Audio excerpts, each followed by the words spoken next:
এই ইউনিয়নের মানুষ শান্তিপূর্ণ মানুষ, এই এলাকার মানুষ শান্তিপ্রিয় মানুষ। আমরা কখনো কোনো গাড়ির বিরুদ্ধে ছিলাম না। আমার ভাই এখন রক্ত দিয়ে কবরে চলে গেছে, এরকম কত ভাইয়ের জীবন আগেও শেষ হয়ে গেছে। আমরা তখন ওই রকম প্রতিবাদ করি নাই, মনে করেছে হয়তো তাদের মাথার মধ্যে কোনো সমস্যা ছিল। এখন দেখে এটা পূর্ব পরিকল্পিত হত্যাযজ্ঞ ছাড়া আর কিছুই নয়। আমরা এই অবৈধ টলিকে এই রাস্তার মধ্যে আর দেখতে চাই না।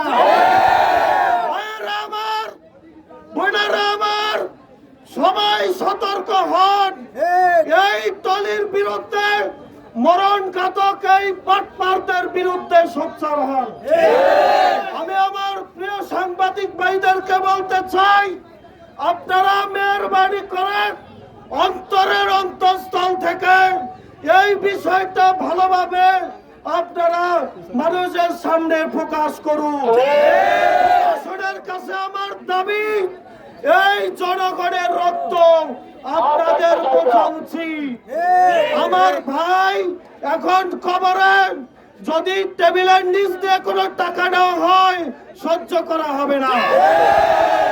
দালালদের মুখের ভাষা আমরা মেনে নিব না। এই সুপারিশ করবে সে সবচেয়ে বড় দালাল। আমার ভাইকে যদি তুমি পারো আল্লাহর কাছে বলে জীবিত করে দাও, আমরা ছেড়ে দিব। যদি না পারো এখানে 1 সেকেন্ডের জন্য এই ইউনিয়নের মধ্যে কোনো